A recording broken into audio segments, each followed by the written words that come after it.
நான் வந்து இதை வந்து மைக் மாதிரியே வச்சுக்கலாம், இப்படி மாற்றி மாற்றி கூட பேசிக்கலாம் சரியா. ஸோ இது வந்து இந்த புக்கு வந்து ஃபீனிக்ஸில் வாங்கினேன் சரியா. என்ன புக்குன்னு வந்து நம்ம புக்கு பேர் வந்து ஹவு டு திங்க் லைக் இமேஜை போய் அப்படி வச்சுருவோம், அப்படி இந்த இமேஜ் அப்படி வச்சுருவோம். How to think like a Roman emperor, the stoic philosophy of Marcus Aurelius. அது எழுதினது வந்து டொனால்ட் ராபர்ட்சன் அப்படின்ட்டு ஒருத்தர். ஓகே, அவர் யாருன்னு எனக்கு தெரியாது. நான் ஒரு ரயன் ஹாலிடேன்னு ஒருத்தரை பார்ப்பேன். அவர் வந்து இந்த மாதிரி நிறைய போடுவாப்புல, இந்த மாதிரி ஸ்டாயிசிசம் ஃபிலாசபி பற்றி. நேயர்களே ரொம்ப பட்ஜெட் பிரச்சனைனால நாங்கள் வந்து இப்படி மைக் அப்படி யூஸ் பண்ண வேண்டியதாக இருக்குது. அப்போ வந்து ரயன் ஹாலிடே அப்படிங்கிற ஒரு பார்ப்பேன், 365 days ஆஃப் ஸ்டாயிசிசம் அந்த மாதிரிலாம் புக்கு பார்த்துருக்கேன். நான் அது வாங்கணும்னு வச்சுருப்பேன். ஸோ அந்த மெடிடேஷன்ஸுங்கிறது நான் ஓரளவுக்கு லைட்டாக பார்க்கவும் செஞ்சுருக்கேன். ஸோ அந்த மாதிரி பார்க்குறப்ப வந்து இப்போ நம்ம அந்த பற்றையில் நமக்கு வந்து புதுசாக ஒரு பக்கம் how to think like a Roman emperor. இப்போ நம்ம விக்னேஷ் இந்த டைட்டில் நல்லா இருக்கும், how to think like a Roman emperor book. நான் அந்த புக்கு வந்து பார்த்தோன்னா ஃபஸ்ட்டு வந்து இந்த அட்டை சூப்பராக இருந்தது, ஒரு மாதிரி கிளாஸியாக பிளாக் கலரில் இருக்குமா, அதனால் அவன் எடுத்தேன்.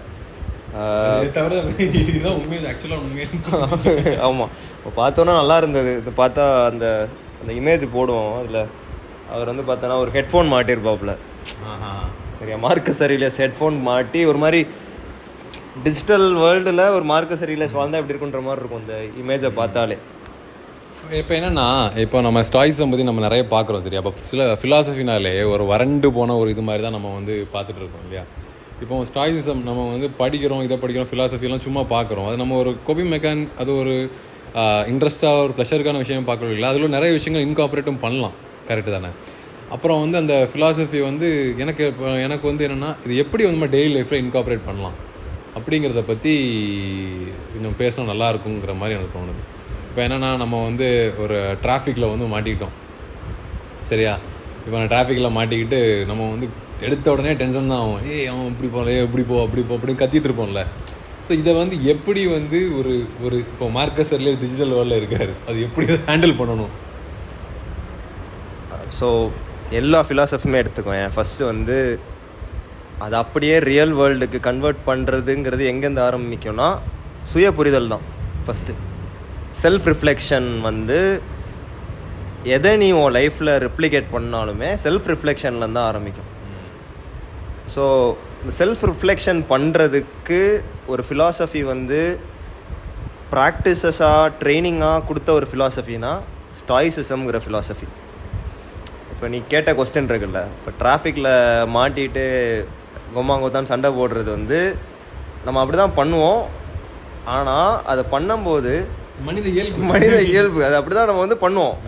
நம்ம வந்து நம்ம இருக்கிற சொசைட்டி வந்து பார்த்தோன்னா இதில் வந்து இப்போ லிஸ்ட் எடுக்கிறானுங்க ஓவராலாக டிராஃபிக் எங்கே மோசமாக இருக்குன்னு பார்த்தா இந்தியா தான் டாப் பிளேஸில் இருக்குல்ல. நான் கவனித்தேன், மலேசியாவை வந்து டாப் 10ஆம் இடத்துல இருக்கான். 10ஆம் இடத்துல ஸ்கேரியஸ் கண்ட்ரின்னு சொல்லிக்கிட்டு பயந்துட்டு அங்கே நிறைய நியூஸாக வந்துட்டு இருக்கு.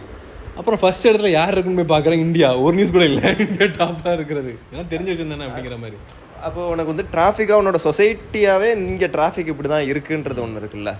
இப்போ வந்து அது ஒரு ஸ்டாயிசிசம், ஒரு ஸ்டாய்க்கான ஒரு அணுகுமுறையாக எப்படி இருக்குன்னு பார்த்தோன்னா, ஸ்டாயிசிசம் வந்து ஃபஸ்ட்டு வந்து எக்ஸ்டர்னல் சிச்சுவேஷன் இருக்குல்ல, ப்ராக்டிஸ் பண்ணலாம். அது வந்து ஒரு ஸ்டாயிசிசத்தோட மெயின் கோரில் என்ன இருக்குன்னா, இந்த எக்ஸ்டர்னல் சிச்சுவேஷன்ஸ் இருக்குல்ல, எக்ஸ்டர்னல் சிச்சுவேஷன்ஸ் எதுவுமே உன்னோட கண்ட்ரோலில் ஆக்சுவலாக கிடையாது. நீ என்ன பண்ணாலுமே அது வந்து ஒரு ஒர்க்காக இருக்கட்டும், இல்லை ஏதோ நீ ஒரு பர்சியூ பண்ணுற ஜாபாக இருக்கட்டும், கெரியராக இருக்கட்டும், இல்லை வந்து ஆர்ட்டாக இருக்கட்டும், எதுவாக வேணாலும் இருக்கட்டும், இந்த எக்ஸ்டர்னல் சிச்சுவேஷன்ஸ்க்கு நீ எப்படி ரியாக்ட் பண்ணுவேங்கிறது தான் ஒவ்வொருத்தங்களோட லைஃப் வந்து வேறு வேறு மாதிரி இருக்கிறது வந்து அந்த நம்ம ரியாக்ஷன் பண்ணுறது தான் மாறுது. கரெக்டாக இப்போ ஒரு டிராஃபிக் போது ஒருத்தன் வண்டியை இடிச்சிட்டோம், அதை ரெண்டு விதமாக டீல் பண்ணுறவன் இருக்கான். இடித்தது இடத்துல வந்து என்ன பண்ணால் அதை நியூட்ரலைஸ் பண்ணும், இல்லை நம்ம சண்டை போடணுமா வேணாம், இங்கே சண்டை போட்டால் நமக்கு அங்கே யூஸ் இருக்கா இல்லையா, இதிலேருந்து ஆரம்பிக்கிறது வந்து ஒரு செல்ஃபாக வந்து அவன் வந்து ரிஃப்ளெக்ட் பண்ணுறதுலேருந்து தான் ஆரம்பிக்குது. அந்த டெசிஷன் அந்த இடத்துல நான் என்ன பண்ணணுங்கிறது வந்து ஒரு பொறுமையாக இருக்கிறவனால தான் அதை யோசிக்க முடியும். இப்போ என்னென்னா, இப்போ நம்ம வந்து ரோட்டில் டிராஃபிக்கில் சண்டை போடுறது ஒரு விஷயம் இருக்குது. இப்போ ரோட்டில் டிராஃபிக்கில் சண்டை போடுறோன்னா அவனுக்கு நமக்கு சம்மந்தமே கிடையாது. நம்ம அவனை வந்து திட்டிட்டு திரும்ப போயிடுவான் பாட்டுக்கு. இப்போ நம்ம வீட்டில் இருக்கவங்களெல்லாம் எப்படி நம்ம ஹேண்டில் பண்ணுறோன்னு ஒரு இருக்குல்ல. இப்போ தெரியும், இப்போ நீ வந்து இப்போ உங்கள் வீட்டில் பேரண்ட்ஸாக இருக்கலாம். எப்படின்னா, நீ வந்து உன்னோட கண்ணோட்டத்தில் நீ வந்து விஷயத்தை எக்ஸ்பிளைன் பண்ணுவேன், நீ இந்த வேர்ல்டில் இருக்கிற மாதிரி எக்ஸ்பிளைன் பண்ணுவேன். அவங்க அதுக்குள்ளே ரெஸ்பான்ஸ் இருக்க மாட்டாங்க. இதை நம்ம ஸ்டாய்க்கு மாதிரி நமக்குள்ளோட ஈகோ ஹர்ட் ஆகிற இடங்களில் நம்ம எப்படி ஒரு ஸ்டாய்க்கு மாதிரி இது பண்ணுறது? இப்போ நான் வந்து அவங்களுக்கு அந்த புரிதல் கிடையாது, அவங்க வந்து பழைய ஆளுங்க, அவங்களுக்கு வந்து அவங்களுக்கு இருக்க புரிதலோடு இந்த மாதிரி நடந்துக்கிறாங்க அப்படின்னு நம்ம நினைக்கிறோம். நினைக்கிற ஒரு இடமும் இருக்குது. சரி, ஆனால் வந்து அப்படி நினச்சிக்கிட்டு அந்த இடத்த நம்ம கடந்து போயிட்டோம்னு வச்சுக்கோங்க, அம்மா அப்படின்னு கடந்து போயிட்டோம்னா திரும்ப நமக்கு என்ன ஆகும்னா, நமக்கு நைட்டு தூங்கும்போது யோசிப்போம், நாள் அந்த இடத்துல நம்ம பாயிண்ட்டை சொல்லாமல் விட்டுட்டோம் அப்படிங்கிற மாதிரி தோணும் இல்லையா? ஏன்னா நமக்கு அது ஒரு ஃபீலிங் தானே, அது ஒரு ரிப்ரெஸ்ட் ஆக்குறது, ஒரு ஃபீலிங்கை ரிப்ரெஸ்ட் ஆக்குறது ஸ்டாய்கிசம் இல்லையா அப்படிங்கிற மாதிரி எனக்கு வந்து தோணும். ஆக்சுவலாக வந்து ஸ்டாய்சிசம் எங்கேயுமே வந்து எமோஷன்ஸை ரிப்ரெஸ் பண்ணுன்னு சொல்லாது. இப்போ ஜென்ரல் கண்ணோட்டம் என்னவா இருக்குன்னா, இப்போ ஒரு ஸ்டாய்க்காக இருக்கிறவன்னா அவன் மேலே நீ கல்லையே தூக்கி போட்டால் கூட அந்த அடி வாங்கிட்டு உட்காந்துருக்கிறவன் தான் ஸ்டாய்சிசம் அப்படின்ற மாதிரி இருக்கும். அது அண்டர்ஸ்டாண்டிங்கில் எங்கே போகும்னா, கல் மாதிரி மனுஷன், கல் மாதிரி ஒரு மனசுள்ள ஒரு ஆளுன்னு இருக்கும். ஆனால் வந்து ஸ்டாய்சிசம் என்ன பண்ணுன்னா, எமோஷனை அட்ரஸ் பண்ண சொல்லணும் ஃபஸ்ட்டு. அது எப்படி அட்ரஸ் பண்ண சொல்லணும்னா, ஜேர்னலிங். இப்போது டிஸ்கஸ் பண்ண மாதிரி காக்னிட்டிவ் பிஹேவியர் தெரப்பி, அது வந்து என்னென்னா, உனக்கு என்னெல்லாம் தாட்ஸ் இருக்கோ அதெல்லாம் வந்து நீ உட்காந்து லிஸ்ட் டவுன் பண்ணும்போது எதெல்லாம் உனக்கு தேவையான தாட்ஸ், எதெல்லாம் தேவையில்லாத தாட்ஸுங்கிறது வந்து உன்னால் ஐடென்டிஃபை பண்ண முடியும். இப்போ இந்த புக்கு வந்து how to think like a Roman emperor அப்படின்னு இருந்தாலுமே ஃபுல் அண்ட் ஃபுல் வந்து யாரை பற்றி இந்த புக்கு வந்து எக்ஸ்பிளைன் பண்ணியிருப்பானுங்கன்னா, மார்க்கஸ் அரலியஸோட அப்ரோச் மட்டும்தான் எக்ஸ்பிளைன் பண்ணியிருப்பாங்க. மற்ற ஸ்டாய்க் ஃபிலாசபர்ஸ், செனிகா, எப்பிக்யூரஸு, ஜீனோ ஆஃப் சிசியம், இவங்க யாரையுமே வந்து எக்ஸ்பிளைன் பண்ணியிருக்க மாட்டாங்க. ஸோ மார்க்கஸ் அரலியஸ்க்கு வந்து 2 டைம் வந்து ஜேர்னலிங் பண்ணுவார். மார்னிங் ஜேர்னலிங் ஒன்று இருக்கும், ஈவினிங் ஜேர்னலிங்னு ஒன்று இருக்கும். காலையில் நான் என்னெல்லாம் பண்ண போகிறேன், எனக்கு அவர் இன்னொன்று ஆரம்பிக்கும் போதே இருக்கிறதுலே ஒஸ்ட்டு சினாரியோஸ் எல்லாம் வந்து விஷுவலைஸ் பண்ணி பார்ப்பாங்க. நம்ம இப்போ யோசித்து பாருங்கள், நம்ம வந்து இப்போ ஏதோ ஒன்று புதுசாக பண்ணுறோன்னா கெட்டதே நினைக்காதுன்னு தான் ஆரம்பிப்போம். அது ஒவ்வொரு சொசைட்டிக்கும் ஒவ்வொரு மாதிரி இருக்கும். நம்ம சொசைட்டியில் நம்மளோட கல்ச்சரில் எப்படி இருக்குன்னா, எடுத்தோடனே நீ இப்போ நான் ஒன்று பண்ண போகிறேன், இப்போ நான் வந்து ஸ்டேஜில் போய் டான்ஸ் ஆட போகிறேன், ஆடும்போது என்னோடய ட்ரௌசர் கீழே கலந்து தான் என்ன ஆகுன்ட்டு யோசிச்சு தான் அவனுங்க ஆரம்பிக்கவே செய்வானுங்க. அதாவது ஸ்டாய்சிசமில் இருக்கிற அந்த ஒரு ஃபிலாசபர்ஸ் வந்து இருக்கிறதுலே ஒஸ்ட்டு சினாரியோவை விஷுவலைஸ் பண்ணிட்டு தான் ஆரம்பிப்பாங்க. அப்போது அந்த ஒஸ்ட்டு சினாரியோவுக்கு தான் அவங்க ப்ரிப்பேரே ஆவாங்க. எப்படின்னா, இப்போ நீங்கள் சொல்கிற மாதிரி அப்படின்னா, நீங்கள் வந்து பயப்படலாம் ஆனால் கூச்சப்படக்கூடாது அப்படிங்கிறது தான் வந்து ஒரு கேட்டாஸ்ட்ராஃபிக் தாட்டை கொண்டு வரதில்லை. இது வந்தால் இது நடக்க வாய்ப்பு இருக்குது, ஆனால் இது நடந்தால் பார்த்துக்கலாம் அப்படிங்கிற ஒரு மென்டல் ப்ரிப்ரேஷன் கூட சொல்லிக்கலாமா ஸ்டாய்சிசத்தை? இது நம்ம இப்படி யோசிச்சு பாரு, what is the worst that can happen. இப்போ இருக்கிறதுலே ஒஸ்ட்டு நடந்ததுன்னா அதனால் என்ன ஆக போகுதுன்னா, அவனுங்க எல்லாத்தையுமே இக்குவேட் பண்ணி மார்ட்டாலிட்டியோட கொண்டு வந்து முடிச்சிருவானுங்க. இல்லை, இப்போ இது இருந்து இன்றைக்கி வந்து நான் டிராஃபிக்கில் போகிறேன், இன்றைக்கி மாட்டிக்கிறேன், காலையில் என்னோடய மேனேஜர்கிட்ட ஒரு மீட்டிங் இருக்குது, நான் அதை அட்டெண்டே பண்ண முடியாமல் ஆயிடுச்சு அப்படின்னா, அதுக்காக என்ன மேனேஜர் ஃபயராக பண்ண போகிறாரு அப்படின்ட்டுருக்கு. சரி, ஃபயரே பண்ணிட்டாலும் கூட அது உனக்கு ஒரு கேட்டஸ்ட்ராஃபின்றது அதுதான் உன்னோட கேட்டஸ்ட்ராஃபியாக இருக்காது. மேபி அது உனக்கு வேறு பாசிபிலிட்டிஸை உருவாக்கி கொடுக்குது. இல்லை, ஸ்டாய்க்ஸ் வந்து அதை பிலீவ் பண்ணுவான். இப்போ ஒரு வாரே நடந்துருச்சு, வார் நடக்கும்போது நான் தோத்துட்டேன் அப்படின்னா, அந்த தோக்குறதுலேருந்து நான் என்னோடய வெர்ச்சுவை வந்து இம்ப்ரூவ் பண்ணிக்கலாம், என்னோடய விஸ்டமை நான் இம்ப்ரூவ் பண்ணிக்கிறேன். ஒரு பாசிட்டிவ் அப்ரோச்சில் தான் அவனுங்க போவானுங்க. ஸோ அது எங்கேருந்து ஆரம்பிக்குதுன்னா, எமோஷன்ஸை ப்ராப்பராக அட்ரஸ் பண்ணுறது தான் ஃபஸ்ட்டு பாயிண்ட். ஆனால் நம்ம ஊர்லக்காரங்களுக்கு புரிதல் என்னென்னா, ஸ்டாய்சிசம்னா வந்து சிக்மா மேல் ஆல்ஃபா மேல் பாட்டுகளை போட்டுக்கிட்டு போகிறவங்க மாதிரி தான் ஸ்டாய்சிசமாக இருக்கும். இப்போ ஆனால் இப்போ நம்ம சிபிடி பற்றிலாம் பேசணும், அவங்க தெரப்பீஸ்லேயுமே சொல்லிக் கொடுக்குறது என்னென்னா வந்து, உங்கள் எமோஷன்ஸை அட்ரஸ் பண்ணுங்கள், ப்ராசஸ் பண்ணிவிட்டு அப்புறமா கடந்து போங்க. ஸோ இதை வந்து அவங்க முன்னாடியே பண்ணுறது தான் அவங்களோட இதுவாகவே இருக்குது. இப்போ நம்ம நேரமாக கூட பேசுகிறோம், அந்த ஜீனோ வந்து முதல் ஆளாக அவர் தான் பயப்படுறதுங்கிறது வந்து ஒரு நார்மலான விஷயந்தான். ஆனால் வந்து அதை எப்படி ஹேண்டில் பண்ணணும், ரேஷ்னலைஸ் பண்ணி தான் அதை கடந்து போகணுங்கிறது தான் வந்து ஒரு இதாகவே இருக்குது. அதுக்கு கரெக்டான எக்ஸாம்பிள் என்னன்னா, நீ அந்த நெப்போலியன் படம் பார்த்தோம், ஞாபகம் இருக்கா? இப்போ நெப்போலியன் போனபர்ட் வந்து உலகத்தையே ஆட்டி படைச்ச ஒருத்தன். ஆனால் அவன் வந்து ஒரு வாரில் போய் நிற்கும் போது அவனுக்கு வந்து ஒரு சில ஃபியர் இருக்கும், இன்செக்யூரிட்டி இருக்கும், அவன் அதை எல்லாத்தையும் ஹேண்டில் பண்ணிட்டு தான் அங்கே போய் நிற்பான். அவனுக்கும் டெய்லி வாழ்க்கையில் இருக்கிற எல்லா பிரச்சனைகளுமே காணிச்சிருப்பானு அந்த படத்தில். கரெக்டாக உனக்கு அந்த படத்தில் தான் ஞாபகம் இருக்கா இதோட ரிலேட் பண்ணுற மாதிரி? அவன் ஒரு சாதாரண பிரச்சனைகள் கூட எல்லா சாதாரண மனுஷன் மாதிரி தான் இருப்பான். அது போக அவன் வந்து ஒரு வாரியராக இருப்பார். எவ்வளோ பெரிய ஆளாக. ஆனால் வந்து அந்த படத்தில் பார்க்கும்போது அவனுக்கு வந்து அந்த படத்தில் ஃபோக்கஸ் பண்ண இஷ்யூஸ் எல்லாமே அவனுடைய இன்னர் டெர்மாயில் வந்து நிறையா கொஞ்சம் ஃபோக்கஸ் பண்ணியிருப்பான். ஆமாம், கம்ப்ளீட்டாக இன்னர் டெர்மாயில் இருக்காது, ஆனால் அதெல்லாம் டச் பண்ணியிருப்பாங்க. ஆமாம் ஆமாம். இப்போ அடுத்து என்னென்னா, இப்போ மேனேஜர் வந்து ஒர்க் அவுட் இது பண்ணிடுவான். ஸோ இதை வந்து ஒரு ஸ்டாய்ஸமாக சொல்லுவோம். இப்போ வந்து ஜேர்னலிங் சொல்லுவாங்க, ஜேர்னலிங்கு அந்த மாதிரிலாம் சொன்னீங்க. இப்போ அதை எப்படி ஒரு ப்ராக்டிஸாக அதை கொண்டு வரலாம் அப்படின்னு நினைக்கிறீங்க? இதை ஒரு ப்ராக்டிஸாக நான் இன்றைக்கி காலையில் நான் வந்து இது பண்ணுவேன், எனக்கு வந்து இன்றைக்கி எவனா குறுக்கால வந்தால் அவனுக்கு ரியாக்ட் பண்ண மாட்டேன், இப்படி ஒரு ஜேர்னலிங் ப்ராக்டிஸ் எப்படி எழுதணுமா? இல்லைனா சில பேருக்கு வந்து நீங்கள் சர்ச் பண்ணி பார்த்தாலே தெரியும், உங்களுக்கு வந்து ஜேர்னல் பண்ணுறதுக்குன்னே சில க்யூஸ்லாம் இருக்கும். அதை நீங்கள் வச்சு நீங்கள் கூட அந்த க்யூஸை வச்சு கூட நீங்கள் ஜேர்னல் பண்ணிக்கலாம்னு இருக்கும். ஸோ எப்படி இதை ப்ராக்டிஸை கொண்டு வரலாம் அப்படிங்கிறத நான் அது ப்ராக்டிஸில் எப்படி கொண்டு வரதுன்னு உண்மையிலே எனக்கும் தெரில. ஆனால் இந்த ஆள் எப்படி பண்ணியிருக்கான்றது வேணால் நான் சொல்கிறேன். சரியா? இப்போ அது வந்து நம்மளோட ரியல் இதோட கனெக்ட் பண்ணி பார்த்துக்கலாம். இப்போது ஒரு ஈவெண்ட் நடக்குது, அந்த ஈவெண்ட்டோட அவுட்கம் பாசிட்டிவாகவும் இருக்கலாம், நெகட்டிவாகவும் இருக்கலாம். கரெக்டாக? ஆனால் irrespective of positive or negative, நீ வந்து ஒரு ஸ்டேபிள் நியூட்ரல் லெவலில் வந்து உன்னோட லைஃப் ட்ராவல் ஆகணும்னு நினைக்கிற. சரியா? ஒரு கெட்டஸ்ட்ராஃபியே நடந்தால் அதை நீ டீல் பண்ண தெரியுது. ரொம்ப ஹாப்பியஸ்ட்டாக ஒரு விஷயம் நடந்தாலும் உனக்கு வந்து அதை வந்து டோன் டவுன் பண்ணி அந்த டைமில் தன்மையாக இருக்கவும் உனக்கு தெரியுது. இது எப்படி வருதுன்னா, இவனுங்களே ப்ராக்டிஸ் மூலமாக தான் அதை பண்ணுறானுங்க. அவன் எடுத்தவொடனே வந்து அந்த ஸ்ட்ரைக் மனநிலையிலலாம் இல்லை. எடுத்தவொடனே இன்றைக்கி வந்து ஒரு வார் நடக்குது, நம்ம கண்ணு முன்னாடி ஒரு 100,000 பேர் சாக போகிறான் அப்படின்னா அது வந்து ஒரு பெரிய தாட்டாகவே பெரிய விஷயம் இல்லை. ஒன்று அது இம்பேக்ட் பண்ணாமலாம் இருக்காது, அது கண்டிப்பாக இம்பேக்ட் பண்ணும். ஆனால் அதை இவங்க எப்படி அப்ரோச் பண்ணுறாங்கன்னா, ஒவ்வொரு ஈவெண்ட்டையுமே அந்த ஈவெண்ட்டாக மட்டும்தான் பார்க்குறாங்க. அந்த ஈவெண்ட்டுக்கு இவங்களோட வில்லுனால அதை எவ்வளோ மாற்ற முடியுமோ அதெல்லாம் இவங்க மாற்றுறாங்க. இப்போ உதாரணத்துக்கு ஒருத்தன் வந்து ஸ்மோக் பண்ணுறான், அவனோட செயின் ஸ்மோக்கர், அவன் வந்து அவனோட ஹேபிட் தான் அவனோட ப்ராப்ளம் அப்படின்னா, அந்த ஹேபிட் வந்து அவனுக்கு டிஸ்ட்ரக்டிவாக இருக்குங்கிறத அவன் ஃபஸ்ட்டு ரெக்கக்னைஸ் பண்ணால் தான் ஸ்டெப்பே எடுக்க முடியும்.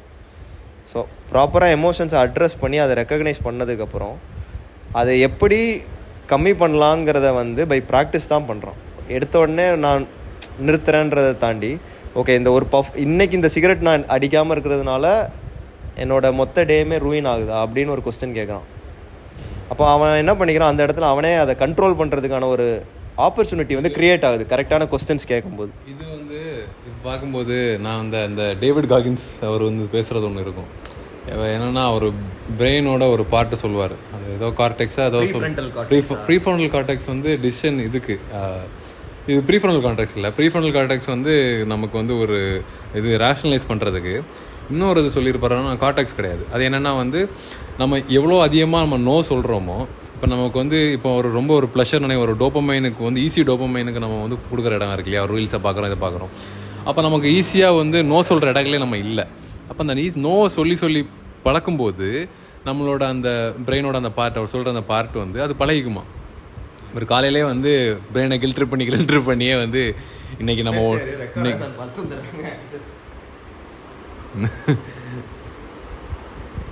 ஆமாம் ஆமாம். இப்போ என்னென்னா வந்து அந்த பிரெயினோட பார்ட் எப்படின்னா, நம்ம நோன்னு சொல்லுவதில்ல, அது பழகிக்கும் அந்த நோக்கு. அப்போது வந்து நம்ம பிடிக்காத விஷயங்களை, இப்போ நம்ம நல்லதாக இருக்கும், நம்ம பிடிக்காத விஷயங்கள் இப்போ பண்ணிகிட்டு இருந்தால் இது நம்ம உடம்புக்கு நல்லது அப்படின்னு நம்ம தொடர்ந்து பண்ணிகிட்டு இருக்கும்போது இட் பிகம்ஸ் அ ப்ராக்டிஸ். இப்போ more no you say to your brain the better it get trained. அப்போ வந்து ஈஸி ப்ளஷர்ஸ்க்கு அது வந்து விட்டு கொடுக்காதான். இப்போ நம்ம வந்து ஒரு ஈஸி ப்ளஷருக்கு நம்ம இன்றைக்கி வந்து ஒரு ஸ்மோக் பண்ணணும்னு சொல்லும்போது எனக்கு ஞாபகம் வருது, நீ ஸ்மோக் பண்ணணும்னா இல்லை எனக்கு வேண்டாம் நீ நோன்னு சொல்லும்போது your brain get stronger. So இது வந்து எப்படி ப்ராக்டிஸ் பண்ணும்போது எனக்கு இது ஒரு ப்ராக்டிஸாக இருக்கலாம் அப்படிங்கிற மாதிரி எனக்கு தோணுது. ஒரு மசிலை ட்ரெயின் பண்ணுற மாதிரி தான். நீ ஜிம் போகிறல்ல, மசிலுக்கு என்ன கொடுக்குற, ஒரு அட்வர்சிட்டி தானே கொடுக்குற. அங்கே அதுக்கு ஒரு ஷாக் தான் கொடுக்குற. கஷ்டமான ஒரு சூழ்நிலையில் மசிலை போடும்போது தான் மசிலே பில்ட் ஆகுது. Same applies to mind set also. ஒரு கஷ்டமான விஷயத்த நீ ஒரு 10 டைம் திரும்ப பண்ணும்போது 11ஆவது டைம் வந்து அது கஷ்டமான விஷயமா இருக்காது, உனக்கு ஹேபிச்சுவலைஸ் ஆகிருக்கும். நீ அதை பண்ணிடுவ. உனக்கான அந்த அந்த அந்த மென்டல் ஸ்ட்ரென்த் வந்து பில்ட் பண்ணுறது தான் அது. இதிலே சொல்கிறதுமே அப்படி தான், இந்த ஃபேஸ் பண்ணி தான் அதை கடந்து போகணுங்கிறது தான் வந்து அவங்க வந்து இதில் சொல்கிறதுமே. எனக்கு ஆனால் மார்க்கஸ் அர்லியஸ் இப்போ நான் வந்து நம்ம ஸ்டாய்கிசம் பற்றி வந்து இப்போ நிறைய பேர் அவங்களோட இன்ஸ்டாகிராம் ப்ரொஃபைல் அதெல்லாம் ஸ்டாய்க்கு அந்த மாதிரிலாம் வச்சுருப்பாங்க. அது ரொம்ப ஒரு பாசிட்டிவ் மோட்டிவேஷன், ஒரு அஃபர்மேட்டிவ் திங்காக தான் இருக்கும். பட் அர்லியஸே வந்து அவரோட மெடிடேஷன் புக்லேயுமே சொல்லியிருப்பார், இன்னைக்கு காலையில் நான் எந்திரிச்சிட்டேன், ரொம்ப சோர்வாக இருக்குது, நான் எந்திரிச்சு இப்போ இது பண்ணணும், இதை நான் எப்படி பண்ண போகிறேன்னு தெரியல அப்படிங்கிற ஒரு மனநிலையிலேருந்து எந்திரிக்கிறது நிறைய நாட்கள் இருக்குது. ஸோ இது ஸ்டாய்ஸம் ஃபிலாசபி அதுங்கிறது இது மொத்தமாக இதே இல்லாமல் நம்ம ஒரு இருக்கிறதுங்கிறது மொத்தமாக இல்லாமல் ஸ்டாய்க்காக இருக்கிறதுன்னு சொல்லுவாங்க, சும்மா ஸ்டாய்க்காக எனக்கு ஃபீல் ஆகுது அப்படின்னு. ஆனால் ஆக்சுவலாக அது கிடையாது, உங்கள் இமோஷன் அட்ரஸ் பண்ணி தான் அதை கடந்து போகிறாங்கிறதும் இருக்குது. இந்த ஃபிலாசபி வந்து ஏன் வந்து எவ்வளோ ஃபிலாசபி வந்து வந்திருக்கும், கொஞ்ச நாளில் வந்து அவுட்டேட் ஆகும், அப்புறம் வந்து அப்சல்யூட் ஆகி போகுது. கரெக்டாக இந்த ஃபிலாசபி வந்து ஏன் வந்து ஒரு ஒரு ஒரு 3rd செஞ்சுரியில் வாழ்ந்த ஒருத்தன் வந்து ஒரு 2025 டிஜிட்டல் இதுலேயுமே அது வந்து ஏன் அப்ளை ஆகுது அப்படின்னா, நம்ம இப்போ ஃபேஸ் பண்ணுற எல்லா ப்ராப்ளத்தையுமே மார்க்கஸ் அர்லியஸும் ஃபேஸ் பண்ணியிருப்பாப்புல. அவருக்கும் குடும்ப பிரச்சனை இருக்கும், அவரோட பையன் இறந்து போயிடுவார். அப்புறம் வந்து அந்த ஆள் இருக்கும்போது தான் பெரிய பெரிய வார் நடக்கும், இந்த ஜெர்மானிக் வார்ஸ்லாம் இருக்கும். ஸோ ஜெர்மானிக் ட்ரைப்ஸ் யாருன்னா அந்த ரோமுக்கு அப்படியே மேலே வந்து ஜெர்மனிக்காரனுங்களாம் இருப்பானுங்க. அதுலேருந்து தான் ஃப்ரான்ஸாக பிரிவாங்க, ஈஸ்ட் ஃப்ரான்சியா ரெஸ்ட் ஃப்ரான்சியா அப்படிலாம் சொல்லி பிரியும். அது ஒரு தனியாக ரோமன் ஹிஸ்ட்ரி இவனுக்கு எப்படி போகணுன்னு இருக்கும். இந்த ஆளுக்கு எல்லா பிரச்சனையுமே இருக்கும். இன்னொன்று, ஒரு எம்பரருக்கு நம்ம நினைப்போம் நல்லா சொகுசுமையாக வாழ்ந்துப்போம் அப்படின்னு நினைப்போம். மார்க்கஸ் அர்லியஸோட பையன் கமோடஸ், நீ கிளாடியேட்டர் படத்தில் வருவான். நான் வந்து என்ன சொல்லலாம், அந்த படம் அது வந்து நிறைய இதோட ரெஃபரன்ஸ் இருக்குன்னாங்க. அந்த கேம் ஆஃப் த்ரோன்ஸில் ஜாஃப்ரியோட ரெஃபரன்ஸும் அந்த மார்க்கஸ் அர்லியஸோட பையன் தான் அப்படிம்பாங்க. அவன் வந்து கமோடஸ் வந்து எப்படி இருப்பான்னா, கம்ப்ளீட்லி ஒரு ஹீரோனிஸ்டிக் ஆளாக இருப்பான். ஒரு செலிப்ரிட்டி கல்ச்சர்லாம் அவன் தான் வந்து ஃபஸ்ட்டு இன்ட்ரடியூஸ் பண்ண மாதிரி சொல்லுவானுங்க.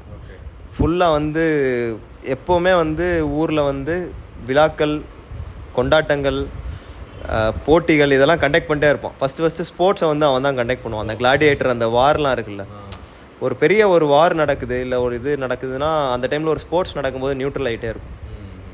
நீ யோசிச்சு பாரு, கார்கில் வார் 90s தானே நடக்குது. கார்கில் வார் 90s தானே நடக்குது. ஓகே, அது ஒரு பீக்கார் 90s தான் நடந்ததுன்னு நினைக்கிறேன், கரெக்டான இயர் தெரில. இந்த கார்கில் வார் நடக்கும்போது இந்தியா பாகிஸ்தான் கிரிக்கெட்டும் அதே மாதிரி ஈக்குவலாக நடந்துட்டு இருந்தது. ஒரு எம்பரருக்கு வந்து அவ்வளோ பவர் இருக்குது. நீ என்ன வந்து அங்கே வந்து அவன் ஊரில், கமாடஸ் ஊரில் அவனோட பார்டர்ஸில் வந்து ட்ரைப்ஸ் உள்ளே வந்து அவனோட ஆர்மியை வந்து இது பண்ணிட்டுருப்பாங்க, சேதப்படுத்திட்டு இருப்பாங்க. ஆனால் அவன் அதெல்லாம் விட்டுட்டு இம்பார்ட்டன்ஸ் எங்கே கொடுத்துருப்பான். இது வந்து நம்ம ஊரில் நடக்கிற விஷயங்கள் மாதிரிலாம் இருக்குது, ரிலேட் பண்ணிக்கலாம். ஆமாம், நிறைய ரிலேட் பண்ணிக்கலாம். அப்படி தானே இந்த ஸ்போர்ட்ஸ் வந்து ஒரு டூல் மாதிரி தானே எல்லாருமே யூஸ் பண்ணிக்கானுங்க. ஆமாம். ஸோ இப்போ கமோடஸும் அதே வந்து அவங்க லீனேஜ்லேயே வராங்க. ஆனால் மார்க்கஸ் அர்லியஸ் வந்து அவரோட லைஃப்பை பெட்டராக வந்து அவர் சாகும்போது அவர்கிட்ட வந்து ஒரு நிம்மதி இருக்கும். நீ எல்லா ஃபிலாசபியும் எங்கே போய் முடியும், நீ கடைசி சாகும்போது நீ எப்படி சாருன்னு ஒன்று இருக்குல்ல. இர்ரெஸ்பெக்டிவ் ஆஃப் நீ எந்த ஏஜில் சாகுறியோ. இப்போ மார்க்கஸ் அர்லியஸ் 56 வயசில் சாகுறாரு. ஒருத்தன் மிசரபுளாக வந்து 80 வயசு வரைக்கும் இருக்கான், செல்ஃப் ரிஃப்ளெக்டே பண்ணாமல் சாகுறான். சஃபரிங் வந்து வேறு மாதிரி அவன் வந்து அதை பியர் பண்ணுறான். இப்போது மார்க்கஸ் அர்லியஸ் ஸ்டாய்சிசம் மாதிரி ஒரு ஃபிலாசபி என்ன பண்ணுதுன்னா, அந்த சஃபரிங்கை நீ எப்படி வந்து ஃபேஸ் பண்ணலாம், ஓவர் கம் பண்ண முடிஞ்சால் ஓவர் கம் எப்படி பண்ணலாம், ஓவர் கம் பண்ண முடியாட்டா அதை எப்படி நீ வந்து உன்னோட பார்ட்டில் வச்சுக்கலாம் அப்படின்றது தான் ஓவராலாக சொல்லும் ஃபிலாசபி.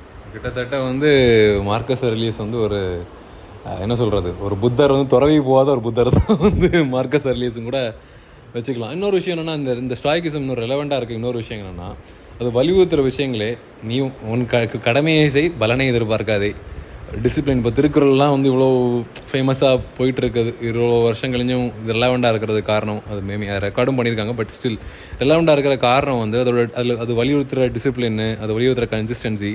நம்ம எப்படி நம்மளை வச்சுக்கணும், சுற்றி இருக்கிறது எப்படி இருந்தாலும் நான் வந்து என் மேலே நான் வந்து கொஞ்சம் ஹாஷாக இருந்துப்பேன்.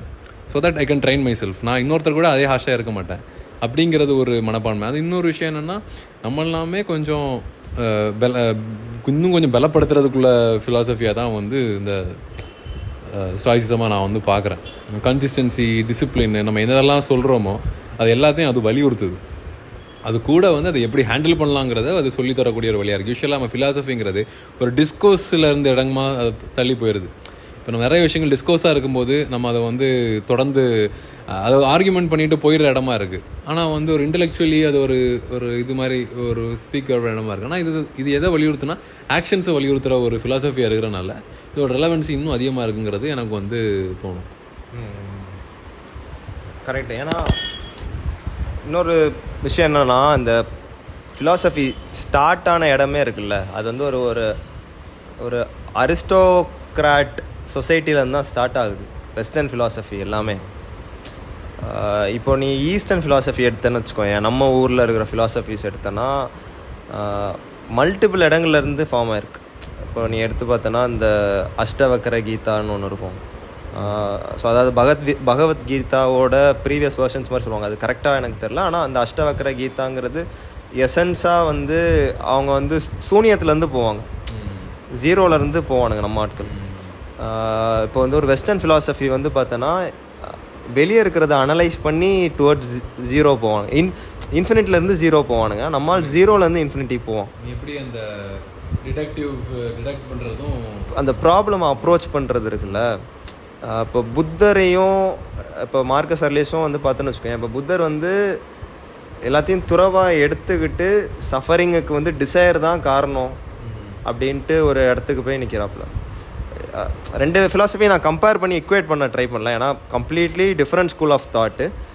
அதையும் நீ பேலன்ஸ்லாம் பண்ணவே முடியாது. ஆனால் வந்து ஸ்டாய்சிசம் வந்து பார்த்தோன்னா இப்போ இருக்கிற மாடர்ன் டேஸுக்கு இப்போ நம்ம வந்து ஒரு ஜேர்னல் பண்ணுறது ஒரு ஈஸியான ஒரு விஷயம். உன்னோட எமோஷன்ஸை நீ ட்ராக் பண்ணுறதுங்கிறது ஆமாம். இப்போ நீ இப்போ உன்னோட எமோஷன்ஸை ட்ராக் பண்ணுறதுக்கு மொபைல் இல்லாட்டா நீ ஃபோனில் நீ வந்து ஒரு நோட் பேடில் கூட எழுதி வைக்கலாம், இல்லை நீ வந்து ஒரு ஃபோனில் கூட பண்ணலாம். அதுக்குன்னு ஆப் இருக்குது. உன்னோட எமோஷன்ஸை நீ வரிசையாக நீ லிஸ்ட் டவுன் பண்ணனாலே நீ பண்ணக்கூடாத தப்பு எதுங்கிறத நீ ஒரு இடத்துல ஐடென்டிஃபை பண்ணிடுவேன். இன்னொன்று, மோஸ்ட் ஆஃப் த டைம் நம்ம எதுக்கு ஸ்பெண்ட் பண்ணுறோம், நமக்கு ஓவர் திங்கிங் தான் பண்ணுறோம். இன்றைக்கி இருக்கிற மிகப்பெரிய க்ரைசிஸ் என்ன, நமக்கு வந்து சாப்பிட்றது இல்லைன்ட்டுலாம் ஓவர் திங்க் பண்ணுறது இல்லை. நம்ம வந்து என்ன சாப்பிடணும், நம்ம என்ன போய் வேட்டையாடி கண்டுபிடிக்கணுங்கிறது நம்மளோட ப்ராப்ளம் இல்லை. ஆனால் ஹிஸ்டாரிக்கலாக பார்த்தோன்னா நம்ம ஒரு மில்லியன் இயர்ஸாக வந்து நமக்கு அது மட்டும்தான் பிரச்சனை. இப்போ நமக்கு என்ன இருக்குன்னா அதோட ஆங்ஸைட்டி இருக்குது, ஆனால் பிரச்சனை வேறு. ஓவர் திங்க் பண்ணுற விஷயங்கள்லாம் என்னவா இருக்குது, நம்மளோட வேலையாக இருக்குது, நம்ம கெரியராக இருக்குது, நம்ம ஃபேமிலியாக இருக்குது, இதெல்லாம் இருக்குது. அப்போ இந்த ஓவர் திங்க் பண்ணுறதுக்கு கம்மி பண்ணுறதுக்கு ஒரு டூல் தான் நான் ஸ்டாய்சிசமாக பார்க்குறேன். ஆனால் அது வந்து அந்த ஓவர் திங்கிங்குமே அது எப்படி சொல்லுதுன்னா, நீ வந்து ஓவர் திங்க் பண்ணக்கூடிய நீ பண்ணுற ஓவர் திங்கிங்கோ நீ தன்ற இதோ அதை பிளான் பண்ணுற இடத்துல இருக்கிற அளவுக்கு பிரச்சனை கிடையாது. இப்போ நான் திங்க் பண்ணுற நீ இல்லாத சினாரியோஸ்க்கு பிளான் பண்ணுறதோட இந்த சினாரியோ இது எப்படி இருக்குது, இன்றைக்கி வந்து உனக்கு ஒன்று தோணுது, எனக்கு வேலை நான் வந்து போயிரும் தோணுது, நீ வந்து வேலையை உருப்படியாக பண்ணிகிட்டு இருந்தானா உனக்கு யாரும் தூக்க போகிறதில்ல, நீ ஸ்டே ரிலவெண்ட்டாக இருந்தால் யாரும் பண்ண போகிறதில்ல. ஸோ அதை பிளான் பண்ணுற இடத்துல இருந்து அதுக்காக நீங்கள் வந்து உங்கள் டைமை இன்வெஸ்ட் பண்ணி இந்த திங்கிங்கை வந்து புட் டுவர்ட்ஸ் இந்த பாசிட்டிவ் வேவாக அந்த திங்கிங்கை பண்ணிக்கோ. அது ஒரு நெகட்டிவ் கன்னோட்டேஷனில் அதை எடுத்துக்காதேங்கிறது வந்து ஒரு உதாரணமாக சொல்கிறேன். இப்போ வந்து ஒரு இது மாதிரி இது வாசித்தேன், எனக்கு எங்கேருந்து வாசித்தேன்லாம் தெரில. இப்போ வந்து ஒரு புண்ணை வந்து தொடக்கூடாதும்பாங்க, சரியா? ஆனால் நீ புண்ணுக்கு வந்து நீ மருந்து போடுறதுக்கு அதை தொட்டால் தான் நீ போடவே முடியும். புண்ணை நோண்ட தான் கூடாது. இப்போ தாட்ஸையுமே நீ அதோட ஈக்குவேட் பண்ணிக்கலாம். இப்போ உனக்கு வந்து ஒரு ஓவர் திங்க் பண்ணுற பிளான் பண்ணுறதுங்கிறது மருந்து போடுற கணக்கு தான். ஆனால் நீ டீட்டெயில்டாக அதை வந்து அதுக்குள்ளே போயிட்டு அதை நோண்டுறங்கிறது உனக்கு வந்து ஹார்ம்ஃபுல்லாக தான் முடியும். தாட்ஸை நீ வந்து எப்படி உனக்குள்ளே நீ ப்ராசஸ் பண்ணிக்கிறங்கிறது ஒரு சேலஞ்சிங்கான ஒரு விஷயந்தான். அது ஒரு ப்ராக்டிஸ்னால வரும். ஸ்டாய்சிசம் போல் ஃபிலாசபி வந்து அந்த ப்ராக்டிஸ்க்கு ஹெல்ப் பண்ணுறது தான் அதோட வேலை. தாஸ்தோஸ்கி மாதிரி சஃபரிங்லேயே வந்து வாழாமல் நீங்கள் அதை தாண்டி வாங்க, கடந்து போகலாமே, தப்பில்லை அப்படின்னு சொல்கிறது தான் வந்து ஸ்டாய்கிசம் இடமா இருக்குது. இவனுங்க சஃபரிங் பற்றி பேசாட்டாலும் நான் ஹார்ட்ஷிப்ஸை பற்றி பேசுகிறானுங்க. நீ ஸ்ட்ரகிள் பண்ணும், எங்கே பண்ணுற? இப்போ நீ வந்து 2 ஸ்ட்ரகிள் இருக்குது.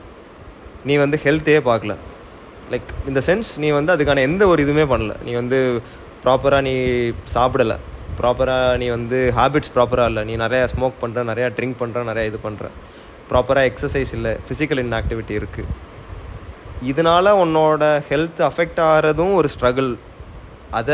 நீ அதை ஃபேஸ் பண்ணுவ.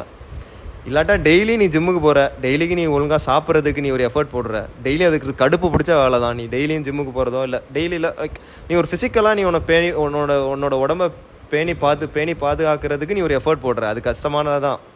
இந்த 2 கஷ்டத்தில் எதை நீ சூஸ் பண்ணுறங்கிறது உன்னோடைய ஃபைனல் கால் தான். இது வந்து கிட்டத்தட்ட அந்த ப்ளஷரில் இருந்து நீ வந்து ஆக்சுவலாக ஒரு ஷார்ட் டேர்ம் ப்ளஷராக இல்லைன்னா வந்து லாங் டேர்ம் கெயினாங்கிறத ஒரு இடத்துல தான் எனக்கு இருக்குது. இப்போ நம்ம வந்து ஸ்டாய்ஸை பற்றி நிறைய வந்து டிஸ்கஸ் பண்ணிட்டோம். இப்போ வந்து எனக்கு என்னென்னா கடைசியாக முடிக்கிற மாதிரி இந்த புக்கில் இருந்து நீ பார்த்து உனக்கு வந்து ஒரு 3 நல்ல விஷயமோ ஏதோ ஒரு சம்திங் நீ வந்து பார்த்து எதாவது ரெலவெண்ட்டாக இருந்தது, ஏதாவது 3 விஷயம் வாட் எவர் டேக் அவே மாதிரி நீ ஏதாவது சொல்ல முடியுமா அந்த புக்கில் இருந்து? டேக் அவே இந்த புக்கில் வந்து பார்த்தோன்னு வச்சுக்கோங்க, ஒரு 2 நிமிஷம் எடுத்துகிட்டு கூட சொல்லிக்கோ. நான் பார்த்தே சொல்கிறேன். நான் வந்து இந்த புக்கில் சும்மா நான் நோட் பண்ணி வச்சுருக்கேன் இங்கே. சும்மா நான் ஒரு கோட்டாக வாசிக்கிறேன், சரியா? மேபி ஒரு கோட்டாக சொல்லும் போது அதிலிருந்து நம்ம போகலாம். இப்போ வந்து இந்த கோட் வந்து பார்த்தோன்னா, pain wants to dominate your mind and become the whole story. It's not our pains or illnesses that upsets us but our judgements about them as the stoics would put it. இது வந்து ஒரு பயங்கரமான டேக்கவே. இல்லை, pain இல்லாமல் உனக்கு எந்த இதுவுமே இல்லை. நீ என்ன பண்ணாலுமே பெயின் இருக்க போகுது. நீ வேலை எல்லாத்துலேயுமே ஒரு பெயின் இருக்க போகுது. அந்த பெயினை நீ ஜட்ஜ் பண்ணுறது வந்து ஒரு ஸ்டாய்க்ஸ் வந்து அதை ஜட்ஜ் பண்ணுறதுக்குன்னு ஒரு டூல் வச்சுருக்கோம். அதுக்கான ஒரு இன்ட்ரொடக்ஷனாக இந்த புக்கு இருக்கும்.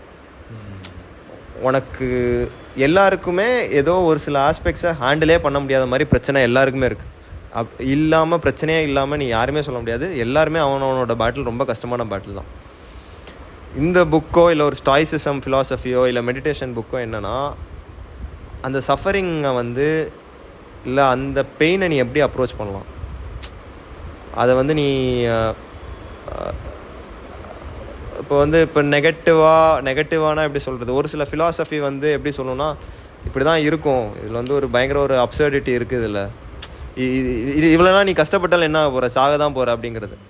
அது அந்த ஃபிலாசபிக்கு அது சொல்கிறது அது கரெக்ட். ஆனால் இந்த ஃபிலாசபி என்ன சொல்லுதுன்னா, அதையும் நீ ஹேண்டில் பண்ணி நீ வந்து ஒரு நிம்மதியான ஒரு வாழ்க்கை வாழலாம் அப்படிங்கிறதுக்கு ஒரு டெஸ்டிமோனியல் மாதிரி தான் இவங்களோட இது.